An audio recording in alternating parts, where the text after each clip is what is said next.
Você sabia que o Evangelho de João não começa com o nascimento de Jesus, nem com genealogias ou narrativas históricas? Ele vai muito além. Ele nos transporta para antes da criação do mundo, quando só existia Deus, e o Verbo já estava lá.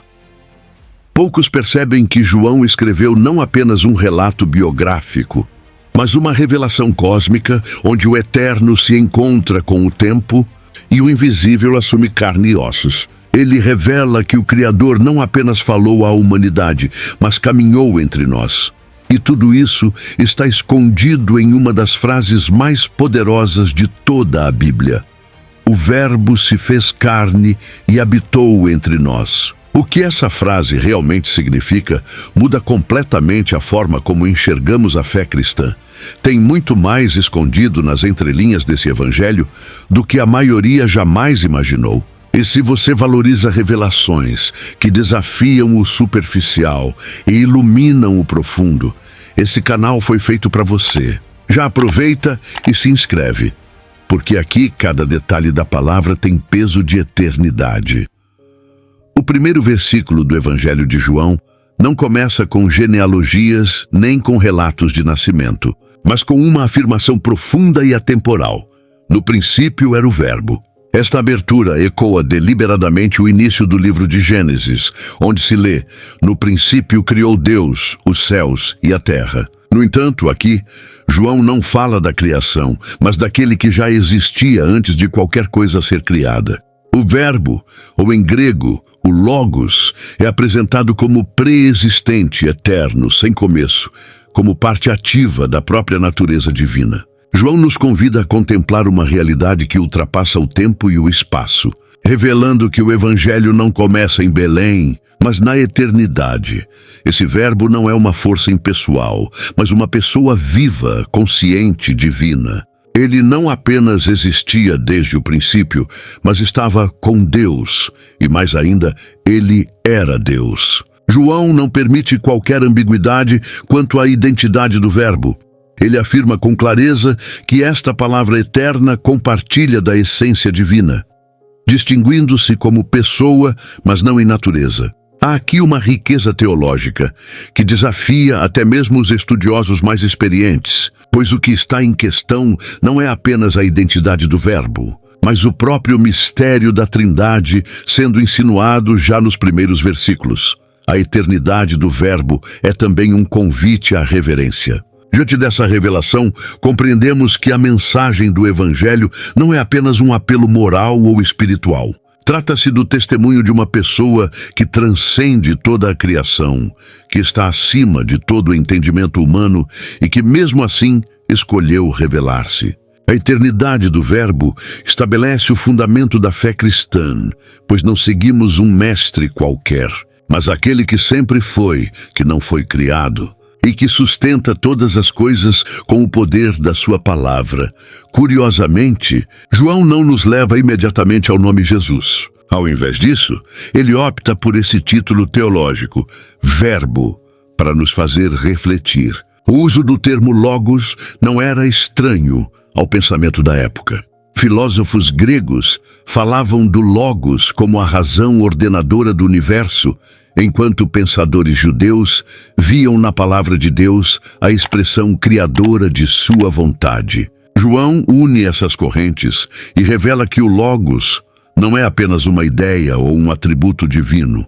É uma pessoa real, viva, que se manifestaria plenamente na história da humanidade. Ao reconhecer que o Verbo já existia antes de tudo, nossa compreensão do Evangelho se expande. Não se trata apenas de uma narrativa histórica, mas de um plano eterno que agora se torna visível. Quando olhamos para Jesus, não estamos diante de um líder religioso qualquer, mas diante do próprio Deus que entrou na história. E isso muda tudo. Revela que nossa fé está ancorada na eternidade, e não em doutrinas passageiras ou filosofias humanas.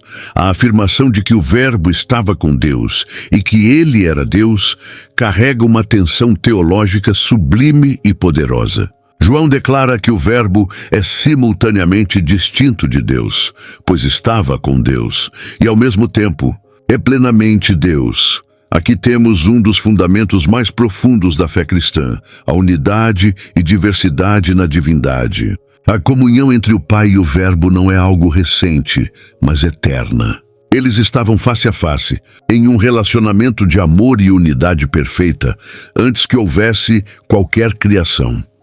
Esta revelação é crucial para entendermos a natureza de Deus. Ele não é uma divindade solitária e distante, mas uma comunhão de amor em sua própria essência. A existência eterna do Verbo com Deus indica um relacionamento que transborda em comunicação, afetividade, unidade de propósito. A doutrina da Trindade começa a se delinear nas entrelinhas deste versículo. Há um Deus, mas em sua unidade há pluralidade de pessoas. E o Verbo, sendo Deus, participa plenamente dessa essência divina. Ao afirmar que o Verbo era Deus, João desmonta qualquer tentativa de reduzir Jesus a um profeta, mestre ou mero representante celestial. Ele é Deus em essência, não uma criatura exaltada. Não há gradação na divindade, pois o Verbo é o próprio Deus, digno de adoração, reverência e entrega total. Isso confronta diretamente qualquer visão que negue a divindade plena de Cristo. A identidade do Verbo como Deus é o pilar que sustenta tudo o que João apresentará a seguir no Evangelho. A clareza com que João escreve essas verdades foi, e ainda é, motivo de confronto e controvérsia ao longo da história. Muitos tentaram diluir a força desse versículo, propondo que o Verbo era divino ou como Deus, mas não Deus em si. No entanto, o texto é explícito. João não nos deixa margem para dúvidas. O Verbo é eterno, pessoal e plenamente Deus. A simplicidade da frase esconde uma profundidade inesgotável, capaz de alimentar séculos de reflexão, adoração e transformação. O que isso nos mostra é que a fé cristã não se fundamenta em invenções humanas ou tradições religiosas criadas após os eventos. Ela repousa sobre a revelação de um Deus triuno, eterno e pessoal, que decidiu se fazer conhecido. O Verbo, que sempre esteve com Deus e sempre foi Deus, é o mesmo que caminharia entre os homens, tocaria os leprosos, choraria com os enlutados e entregaria sua vida pelos pecadores. Essa é a profundidade da encarnação que João começa a revelar com maestria. O Evangelho de João afirma que todas as coisas foram feitas por intermédio dele, e sem ele, nada do que foi feito se fez. Esta declaração reposiciona completamente a nossa visão sobre quem é Jesus. Ele não é apenas um espectador da criação, nem um ser criado por Deus com uma função específica. Ele é o próprio agente criador. Cada átomo, cada galáxia, cada detalhe do universo foi formado através dele. O Verbo que se fez carne é o mesmo que ordenou a existência com sua palavra. A conexão entre criação e redenção torna-se ainda mais impressionante. À medida que compreendemos o papel do Verbo na origem de todas as coisas, ele não apenas fez o universo, mas conhece cada detalhe de sua estrutura e propósito. A beleza das estrelas, a complexidade do corpo humano, o ciclo das estações, tudo reflete a inteligência criadora do Verbo. Não há nada que tenha escapado ao seu controle ou que exista fora do alcance de sua soberania. Isso significa que não há espaço para um dualismo entre o mundo físico e o espiritual. O mesmo Deus que criou os céus também andou pelas estradas empoeiradas da Galileia. O Criador se fez criatura, sem deixar de ser quem era. A encarnação não diminui a sua glória, pelo contrário, a torna ainda mais admirável. Pois o mesmo Verbo que modelou os montes com poder permitiu-se ser colocado em uma manjedoura, em um corpo frágil, palpitar entre os homens. O fato de que, sem ele, nada do que foi feito se fez, mostra que não há vida à parte do Verbo. Ele é a origem de tudo que existe e nada possui existência autônoma. Essa verdade é especialmente relevante em uma geração marcada pelo materialismo e pela crença de que a vida é um acaso. João confronta essa mentalidade ao mostrar que tudo tem uma origem, e essa origem é pessoal, poderosa e cheia de propósito. Nada foi feito por acaso, e tudo aponta para o Criador. Em um mundo que constantemente tenta reduzir Jesus à esfera do religioso ou do espiritual, João nos convida a vê-lo como o fundamento da realidade. Aquele que morreu na cruz é o mesmo que criou o universo. Não há como separar sua glória cósmica de sua missão redentora. Ele não é apenas o Salvador, é também o Criador, e essa dupla identidade revela um amor que antecede todas as eras e penetra todas as dimensões da existência. Antes de continuarmos, quero saber, qual parte até aqui mais te fez olhar para o Verbo com outros olhos? Comenta aí. É sempre uma riqueza ver como a palavra toca cada um de forma única. Ao afirmar que a vida estava nele, João estabelece uma conexão direta entre o Verbo e a essência da existência. Ele não é apenas o autor da criação, mas a própria fonte de toda a vida. Essa vida não se restringe à biológica, mas abrange tudo o que confere sentido, propósito e plenitude à existência humana. Desde o sopro dado em Adão no jardim, até a promessa da vida eterna, oferecida a todos os que creem, tudo emana do Verbo. Não é possível compreender a realidade da vida em sua totalidade sem compreender quem é Jesus. Esse ensino se torna ainda mais claro quando lemos o que Jesus declara mais adiante no mesmo Evangelho. Eu sou o caminho, a verdade e a vida. João capítulo 14, versículo 6. Essa afirmação não é simbólica nem poética, é literal. João está deixando claro que o Verbo não apenas possui vida, ele é a própria vida. Ele não é um doador momentâneo, mas a fonte perene e inesgotável. Toda respiração, cada batida do coração, cada pensamento e emoção são sustentados pela presença invisível do Verbo que se manifestou em carne. A profundidade dessa verdade confronta qualquer tentativa de autonomia humana. Em um mundo onde se prega a independência total e a autossuficiência como virtude, João nos lembra que o ser humano nunca foi criado para viver desconectado da fonte. A vida fora do Verbo é existência vazia, desprovida de direção e verdade. Por isso, tantos corações, mesmo rodeados de bens e conquistas, continuam famintos. Eles respiram, mas não vivem de verdade. A verdadeira vida, aquela que sacia, que ilumina, que liberta, só se encontra no Verbo. Além disso, essa vida é portadora de luz. João associa a vida do Verbo à luz dos homens. Não se trata apenas de viver, mas de viver com discernimento, com direção, com entendimento. A luz que emana da vida do Verbo expõe as trevas que envolvem o mundo. Ilumina consciências, transforma percepções, rompe prisões interiores. A verdadeira vida não é apenas sobrevivência, mas revelação. Quando alguém encontra o Verbo, descobre a vida e ao mesmo tempo passa a enxergar. Por isso, cada passo dado na direção de Jesus é um passo rumo à vida plena.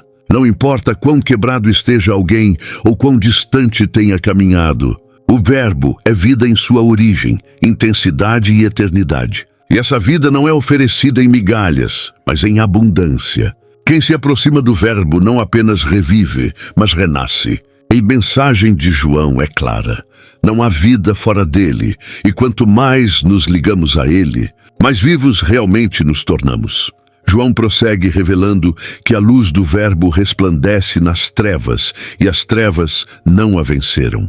Essa declaração carrega em si uma tensão cósmica entre dois reinos, o da luz e o das trevas. Desde o momento em que o pecado entrou no mundo, a escuridão espiritual passou a obscurecer a mente e o coração dos homens. Mas a vinda do Verbo inaugura um novo tempo. A luz divina não apenas brilha, ela confronta, penetra, expõe e vence toda forma de treva. A luz que vem do Verbo é muito mais que conhecimento intelectual ou clareza moral.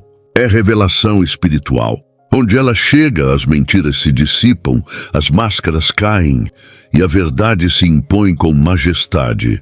Por isso, essa luz não é recebida de forma passiva por todos. Há uma resistência natural no coração humano àquilo que é puro, santo e verdadeiro. As trevas, simbolicamente, representam não apenas o mal, mas também a ignorância voluntária, a rejeição da verdade, a recusa em se dobrar diante da luz que revela o estado real da alma. Em João capítulo 3, versículos 19 e 20, o próprio Jesus afirma que a luz veio ao mundo. Mas os homens amaram mais as trevas do que a luz, porque suas obras eram más.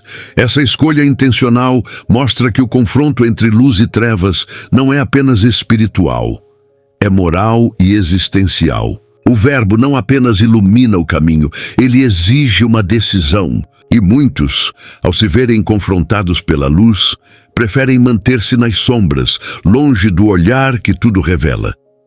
Mesmo assim, João é enfático ao declarar que as trevas não prevaleceram contra a luz. Essa é uma afirmação de vitória, de soberania e de esperança. Por mais densa que seja a escuridão, ela nunca terá poder para apagar a luz que vem do Verbo. O nascimento de Jesus, a sua vida, morte e ressurreição são o testemunho de que a luz venceu, vence e continuará vencendo. Essa luz rompeu o silêncio de 400 anos entre Malaquias e Mateus, atravessou séculos de dureza espiritual e continua iluminando até hoje. Para quem caminha em meio a confusões, dúvidas e sombras interiores, essa verdade é libertadora. A luz do Verbo não apenas dissipa as trevas ao redor, ela transforma o interior. Onde antes havia desorientação, agora há clareza. Onde reinava o medo, passa a reinar a fé.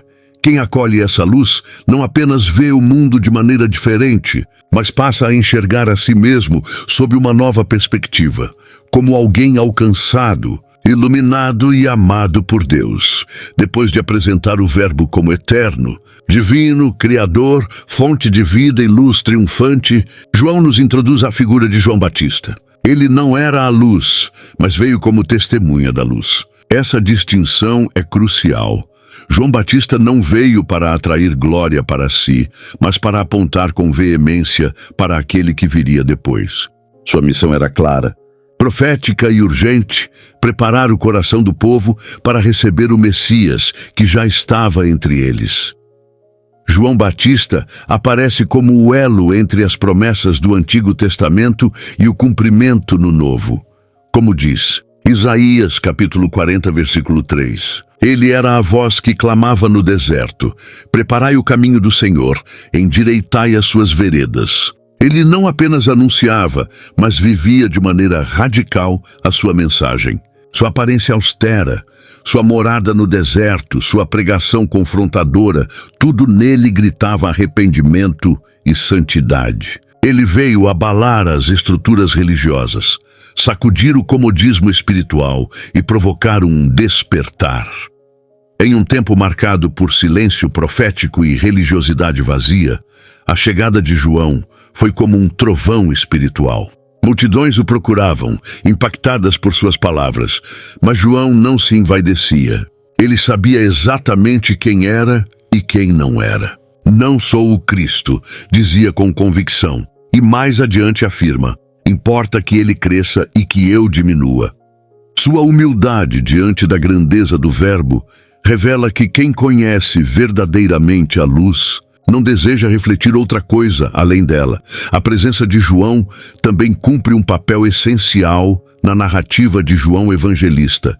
Ela posiciona a encarnação de Cristo dentro de um cenário histórico real. Jesus não surge do nada. Ele vem precedido por um mensageiro, conforme fora prometido. Isso dá peso à sua vinda, autenticidade à sua missão e continuidade ao plano eterno de Deus.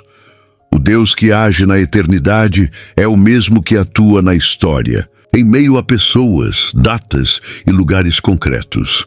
Cada palavra de João Batista era como uma lâmina espiritual, cortando o orgulho e despertando consciências adormecidas. Sua missão, embora breve, teve um impacto gigantesco. Ele não realizou milagres, não escreveu livros, mas foi chamado por Jesus de o maior entre os nascidos de mulher.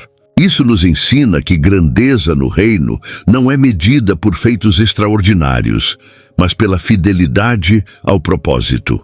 E João foi fiel ao seu, preparar o povo para receber o Verbo encarnado. Mesmo sendo o Criador de tudo, o Verbo não foi reconhecido pelo mundo quando veio. João escreve que estava no mundo, e o mundo foi feito por ele, e o mundo não o conheceu. Há aqui uma ironia trágica. Aquele que deu forma ao universo caminhou entre suas criaturas e foi ignorado. Essa indiferença não foi apenas um erro de percepção, mas um sintoma da cegueira espiritual que dominava a humanidade. O mundo, entregue à sua vaidade e autossuficiência, já não sabia mais discernir a presença do sagrado. A rejeição do Criador evidencia o distanciamento entre o homem e Deus. A queda em Gênesis capítulo 3 plantou uma separação que se aprofundou com o tempo. O mundo passou a adorar o que foi criado, em vez de honrar o Criador. Por isso, quando o Verbo se fez carne, ele não encontrou reconhecimento, mas resistência. Não foi recebido com honra, mas com desconfiança. Ele falava a língua dos homens, mas não partilhava da lógica corrompida do mundo. Sua presença era uma denúncia viva contra a falsidade, a hipocrisia e o pecado. Essa falta de reconhecimento não se limitou às esferas políticas ou religiosas. Ela se manifestou nos corações. Muitos viam os sinais, ouviam os ensinos, mas não percebiam quem estava diante deles. O Verbo não se apresentou com pompa, nem usou estratégias de autopromoção. Ele veio como servo manso, andando entre os marginalizados, perdoando pecadores, confrontando líderes religiosos. E isso confundiu as expectativas. O mundo esperava um rei poderoso, mas encontrou um carpinteiro crucificado. Em João capítulo 1, versículo 10, o evangelista revela que o mundo foi incapaz de reconhecer aquele por quem tudo foi feito. Isso aponta para a profundidade do estrago causado pelo pecado. O ser humano perdeu a capacidade de enxergar a verdade, mesmo quando ela se apresenta diante de seus olhos. E essa cegueira espiritual não é curada por argumentos ou provas, mas por revelação e fé. O mundo não conheceu o Verbo porque já não queria conhecê-lo. Estava embriagado em sua própria escuridão. Contudo, essa rejeição não anula a presença do Verbo. Ele continua se revelando. Mesmo diante da indiferença, ele permanece, oferecendo luz e vida. O Evangelho de João nos desafia a não sermos como o mundo, a não repetir o erro de olhar para o Criador e não reconhecê-lo. É possível estar perto de Jesus e ainda assim não vê-lo. Reconhecer o Verbo exige um coração quebrantado, olhos abertos pela graça e disposição para abandonar as trevas.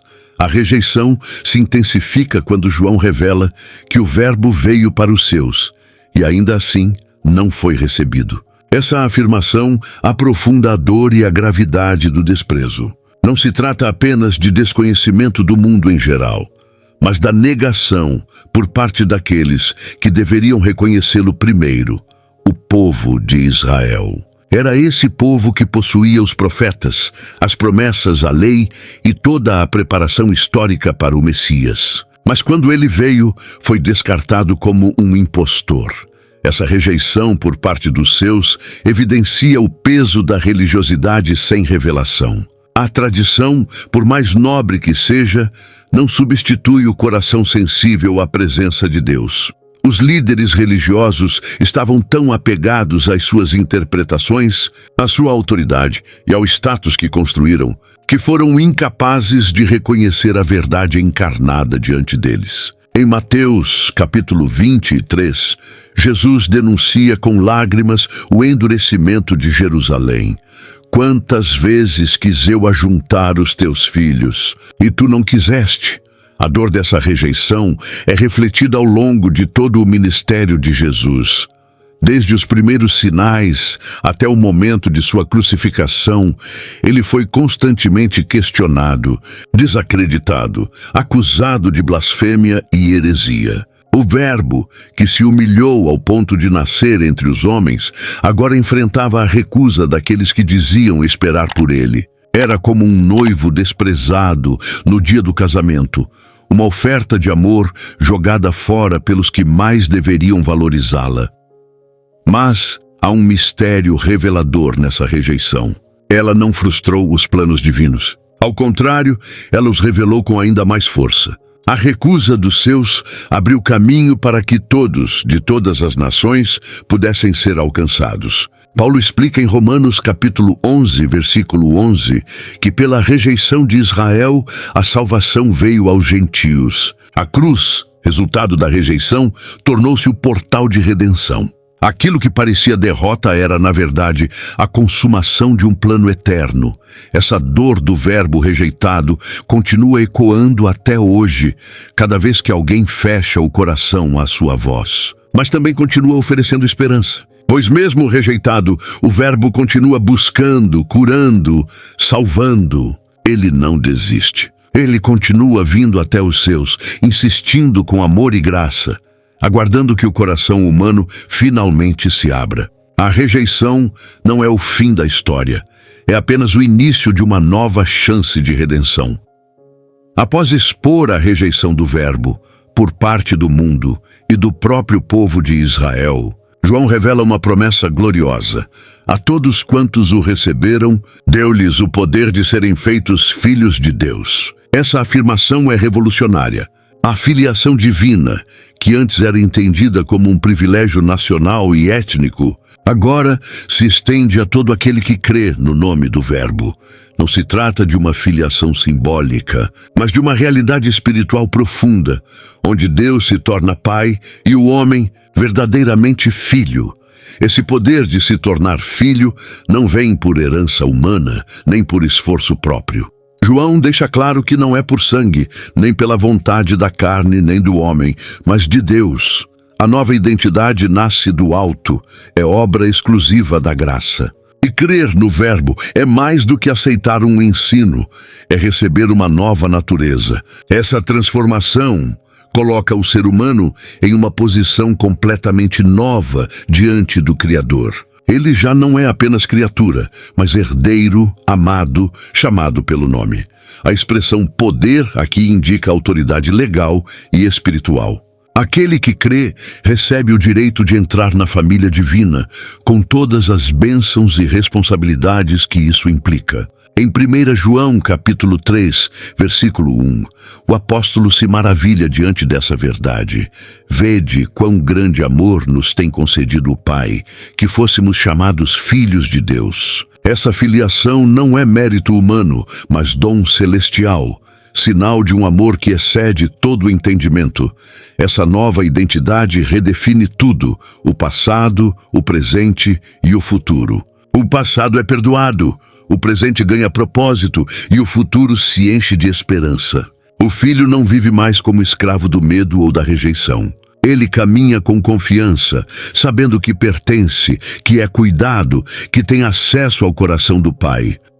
Essa relação não é formal ou distante, é íntima, amorosa, marcada por direção, correção e consolo. Ser filho de Deus é o maior privilégio que alguém pode receber nesta vida.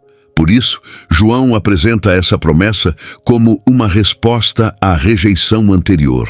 O Verbo foi rejeitado por muitos, mas àqueles que o receberam foi concedido algo infinitamente maior: pertencer à família do Deus eterno. Essa verdade deve aquecer o coração de todos os que já creram e provocar fome nos que ainda vivem à margem. A porta está aberta, a promessa está feita, e o Verbo continua chamando, oferecendo o poder de ser feito filho para todo aquele que crê.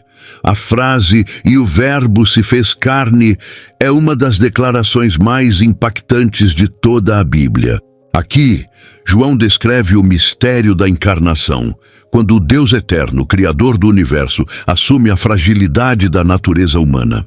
Não foi uma aparência nem uma ilusão. O Verbo realmente se tornou carne.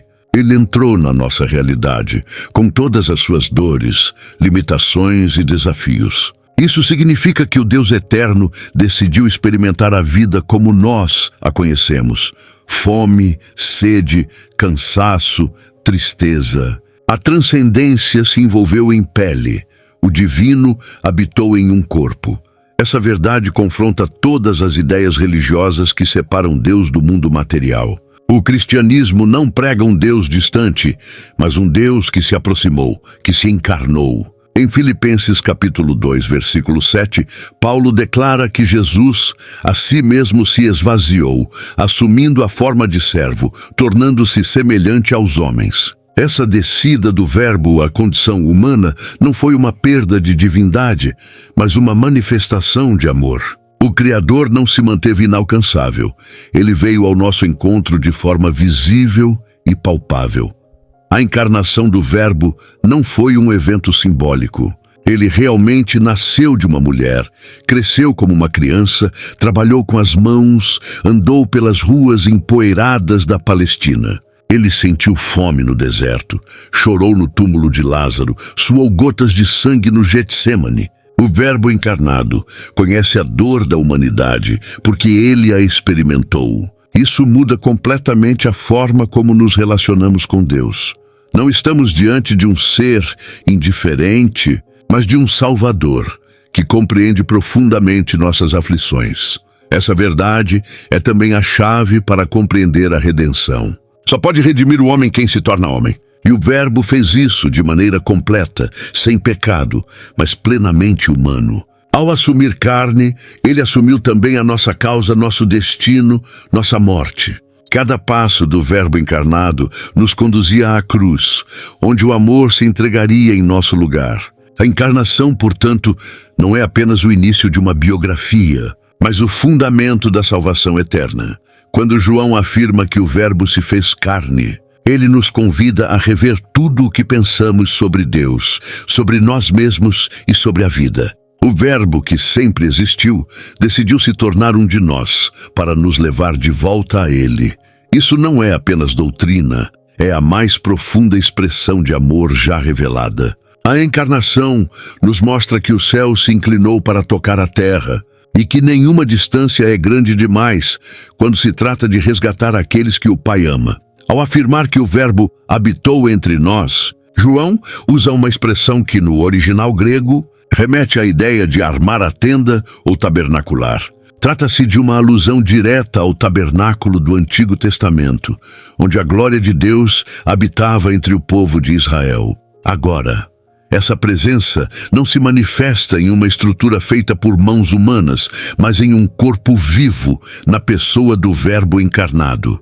Ele não apenas passou por aqui, ele montou acampamento entre nós. A presença de Deus não estava mais distante no céu, mas presente no meio da humanidade. Essa nova habitação é radicalmente diferente das manifestações anteriores. Antes, a glória de Deus era cercada por véus, acessível apenas ao sumo sacerdote uma vez por ano. Agora, ela caminhava pelas ruas, comia com pecadores, tocava em leprosos e acolhia os marginalizados. A glória antes restrita agora estava visível, audível, acessível. Em Colossenses capítulo 2, versículo 9, Paulo afirma que nele habita corporalmente toda a plenitude da divindade. Não era apenas uma parte de Deus, mas a totalidade dele revelada em Cristo.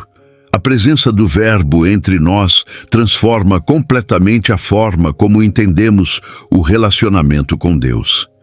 Ele não exige que o busquemos em templos distantes, mas vem ao nosso encontro onde estamos. Em vez de exigir sacrifícios para nos aproximarmos dele, ele se sacrifica para nos atrair.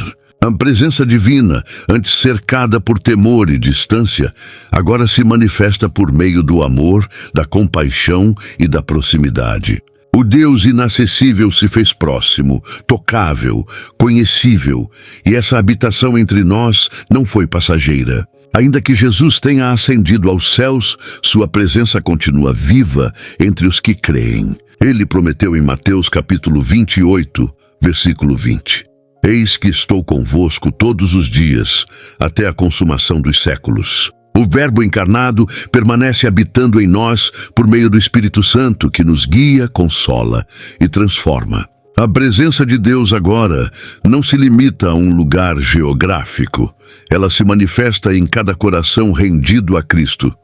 Por isso, a frase "e habitou entre nós" é um marco na história da redenção. Deus não enviou apenas palavras ou mensageiros, ele veio pessoalmente. Ele se fez presente de forma concreta, visível, amorosa, e sua presença continua a habitar entre aqueles que o recebem. Não se trata mais de buscar Deus em lugares específicos, mas de perceber que Ele está presente em cada detalhe da jornada.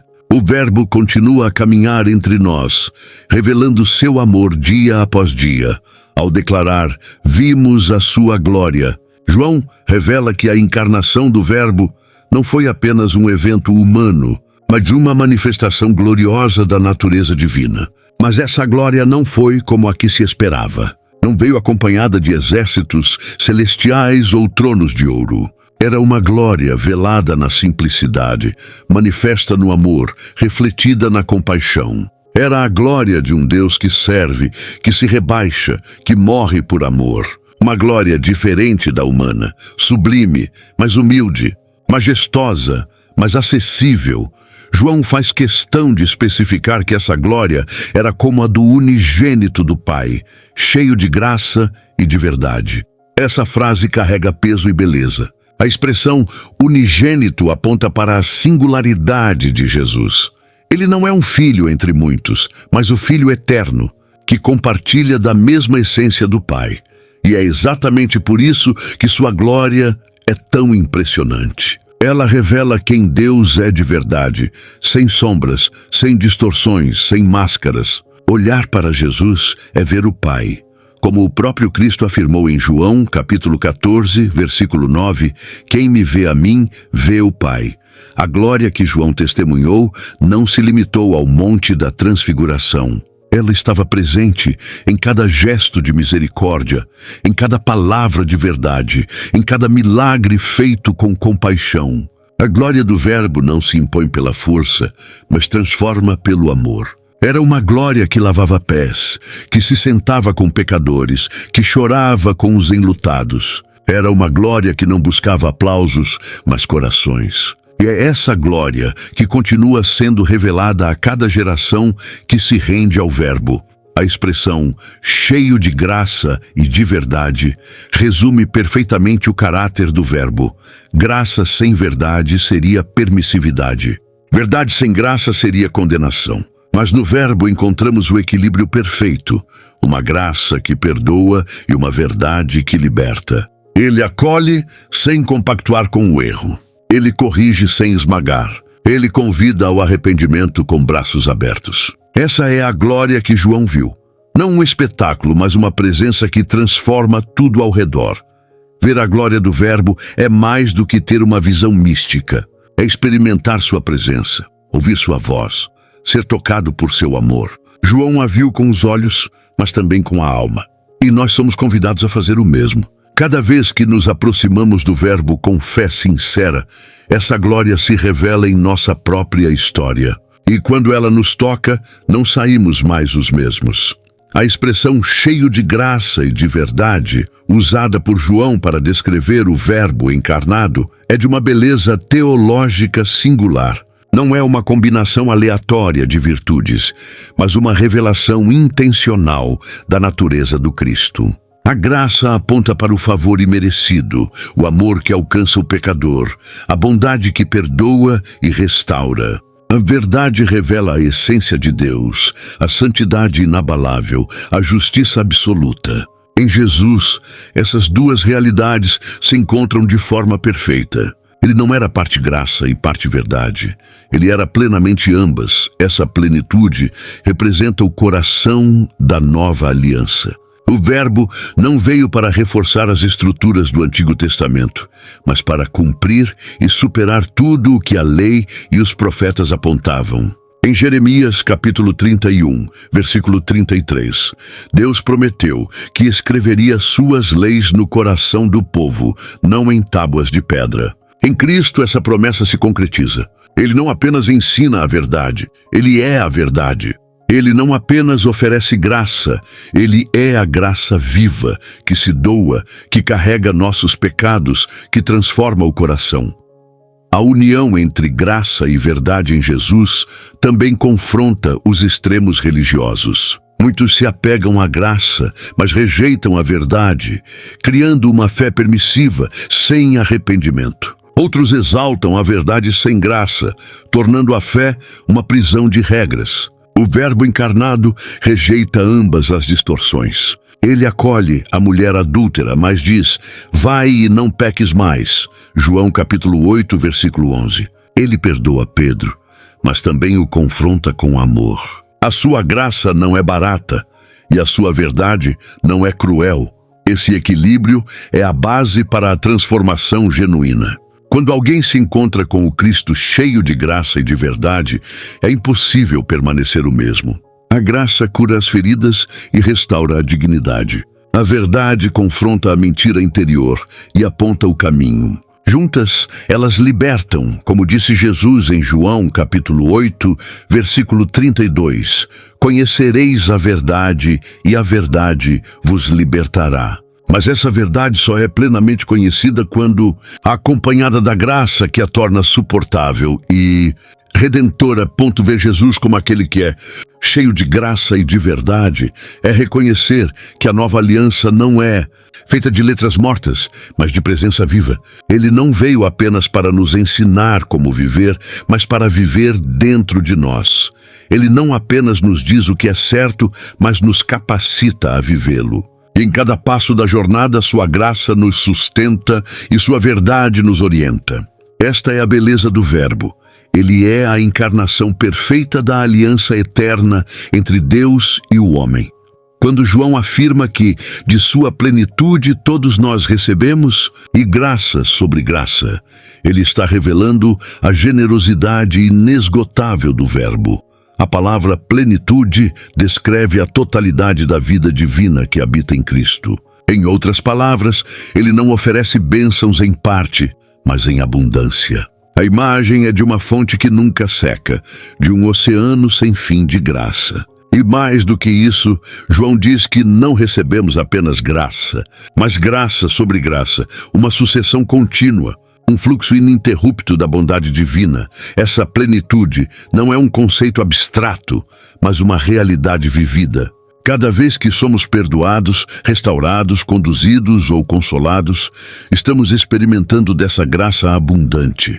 E ela não é racionada, como se Deus estivesse medindo cada porção. Pelo contrário, como Paulo escreve em Efésios capítulo 1, versículo 7, nele temos a redenção pelo seu sangue, a remissão dos pecados, segundo as riquezas da sua graça. Essa graça é rica, generosa, excessiva. E ela nos é dada continuamente, não por mérito, mas por amor.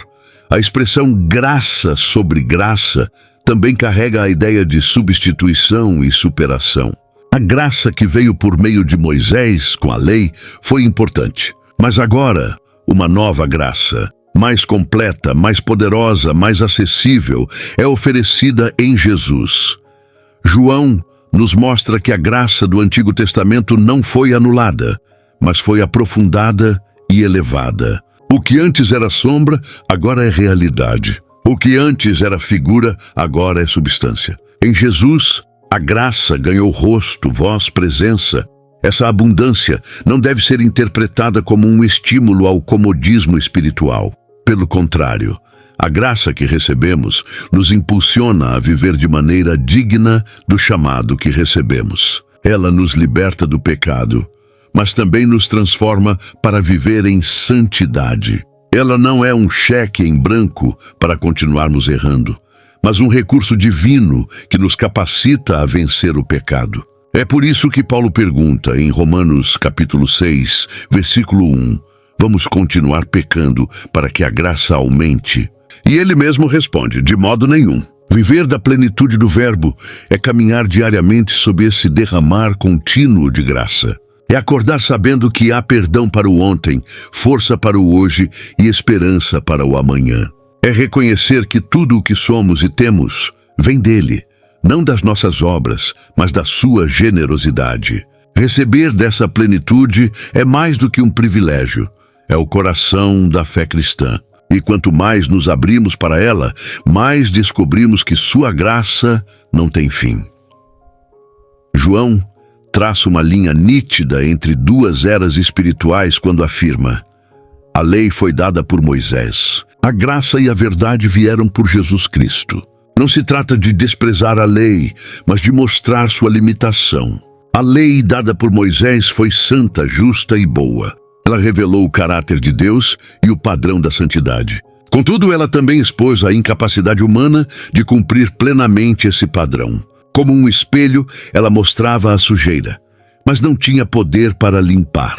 Já Jesus veio não apenas para mostrar o caminho, ele é o caminho. Moisés foi um grande servo de Deus, um legislador fiel, mas era apenas um mensageiro. Jesus, por outro lado, é o próprio Deus feito carne. A lei apontava para a necessidade de um Salvador. Jesus é o cumprimento dessa necessidade. A diferença entre os dois não está no valor, mas na função. Como Paulo explica em Gálatas capítulo 3, versículo 24, a lei nos serviu de aio para nos conduzir a Cristo. Ela nos preparou, nos conduziu, nos fez entender o quanto precisávamos de graça. A chegada de Jesus Cristo inaugura um novo tempo, onde a obediência não é mais impulsionada pelo medo da punição, mas pela gratidão ao amor recebido. A lei exigia obediência, mas não fornecia poder. A graça, porém, não apenas perdoa, mas capacita. Ela escreve os mandamentos nos corações, como prometido em Hebreus, capítulo 8, versículo 10. Porei as minhas leis no seu entendimento e em seu coração as escreverei. A diferença entre Moisés e Jesus está entre exigência e capacitação, entre regras externas e transformação interna. Essa transição também nos ensina a lidar com a tensão entre justiça e misericórdia. A lei condenava o transgressor com justiça. A graça o alcança com perdão, sem anular a justiça, pois Jesus a cumpre em nosso lugar. Ele leva sobre si a penalidade da lei para que pudéssemos ser livres. Essa substituição é o centro da cruz. Na cruz, a justiça da lei e a graça de Cristo se encontram e se abraçam. O que Moisés apontou de longe, Jesus realizou na plenitude dos tempos. Viver debaixo da graça não significa desprezar a santidade, mas caminhar em liberdade. Não é um convite à anarquia espiritual, mas à comunhão real com o Pai. É saber que não estamos mais sob o peso da culpa, mas sob a luz da redenção. É reconhecer que Jesus é superior a Moisés, não por eliminar a lei, mas por cumpri-la em nosso lugar e nos oferecer, em seu lugar, uma vida nova. A lei nos mostrou o quanto éramos fracos. A graça nos mostra o quanto somos amados. João encerra essa poderosa introdução ao seu evangelho com uma declaração que concentra a essência da revelação cristã. Ninguém jamais viu a Deus. O Deus unigênito que está no seio do Pai é quem o revelou. Aqui, ele retoma uma verdade conhecida desde os tempos do Antigo Testamento. A santidade de Deus é tamanha que nenhum ser humano poderia contemplá-lo em sua plenitude e continuar vivo. Moisés, em Êxodo capítulo 33, versículo 20, ouviu o próprio Senhor dizer: "Homem nenhum verá a minha face e viverá." Porém, o que era impossível sob a antiga aliança torna-se realidade em Jesus, o Filho que está no seio do Pai. Expressão que indica intimidade absoluta, união eterna, torna visível o Deus invisível. Ele é a revelação exata do caráter e da vontade de Deus. Como está escrito em Hebreus capítulo 1, versículo 3, o Filho é o resplendor da glória de Deus e a expressão exata do seu ser. Olhar para Jesus é olhar para o coração do Pai. Seus atos, palavras, reações e silêncios revelam perfeitamente quem Deus é. Essa revelação é mais do que informativa, ela é transformadora. Não se trata apenas de aprender algo sobre Deus, mas de encontrá-lo pessoalmente em Cristo. O Filho não veio nos ensinar uma religião, mas nos reconduzir à relação original com o Pai. Ele quebra o véu que nos separava da glória e nos convida a viver em comunhão plena. Agora, por meio do Verbo encarnado, é possível conhecer Deus de forma íntima, pessoal, real. Isso muda radicalmente o modo como nos aproximamos dele. A expressão "ninguém jamais viu a Deus" também comunica a limitação de qualquer outra tentativa humana de compreender a divindade fora de Cristo. Nenhuma filosofia, religião ou tradição é capaz de revelar Deus com exatidão. Só o Filho, que conhece o Pai desde a eternidade, tem autoridade para fazê-lo conhecido. Por isso, tudo o que precisamos saber sobre Deus está em Jesus. Ele é a resposta à busca humana por sentido, verdade e identidade. Nele, o invisível se torna visível. Esse versículo é o clímax de toda a introdução do Evangelho de João. Começamos com o Verbo na eternidade e agora o vemos revelando o Pai aos homens. Do céu à terra, do invisível ao tangível, da glória distante à presença íntima. João não nos apresenta apenas doutrina, mas uma pessoa. Jesus Cristo, o Deus revelado. E essa revelação continua viva, convidando a cada geração a conhecê-lo, a se render diante dele e a viver em comunhão com o Pai por meio do Filho. Com a chegada do Verbo encarnado, não apenas uma nova era espiritual se inicia, uma nova criação é inaugurada. João, ao escrever seu Evangelho, ecoa propositalmente as palavras de Gênesis. No princípio. Mas agora, em vez de tratar da criação física, ele nos leva a contemplar a criação espiritual, onde o Verbo traz à existência um novo tipo de humanidade. Em 2 Coríntios, capítulo 5, versículo 17, Paulo afirma: "Se alguém está em Cristo, nova criatura é. As coisas velhas já passaram, eis que tudo se fez novo." Essa nova criação começa no coração, no interior do ser humano. Não é uma mudança cosmética, mas essencial. Onde antes havia trevas, agora há luz. Onde habitava a morte, agora pulsa a vida. O Verbo não veio apenas para modificar comportamentos, mas para dar um novo coração, uma nova mente, uma nova natureza. É um renascimento, como Jesus explicou a Nicodemos. Necessário vos é nascer de novo. João capítulo 3, versículo 7. E esse novo nascimento é operado pela palavra e pelo Espírito. O Verbo, que criou o universo com sua palavra, agora cria nova vida com o mesmo poder. Cada pessoa alcançada por ele se torna parte dessa nova criação. E essa transformação não é teórica. Ela se manifesta em atitudes, em escolhas, em frutos visíveis. Ódio dá lugar ao amor, o egoísmo à generosidade, o orgulho à humildade. A nova criação não é invisível. Ela brilha em meio às trevas do mundo como uma prova viva de que o Verbo ainda está operando. Essa nova criação também aponta para um futuro glorioso. O que começou em nossos corações terá um cumprimento pleno na renovação de todas as coisas. O apóstolo João, em Apocalipse capítulo 21, versículo 5, registra as palavras de Jesus: "Eis que faço novas todas as coisas." O Verbo que habitou entre nós voltará, e então não apenas corações, mas céus e terra serão transformados. A nova criação iniciada no Evangelho terá seu clímax na eternidade. Portanto, o chamado do Evangelho não é apenas para acreditar, mas para nascer de novo. É um convite para deixar para trás a velha natureza e entrar na dinâmica viva da nova criação. O Verbo não veio apenas para nos dar uma religião, mas para nos tornar novos. Cada pessoa que se rende a ele se torna uma evidência viva de que Deus está recriando o mundo, começando pelo mais profundo lugar, o coração humano.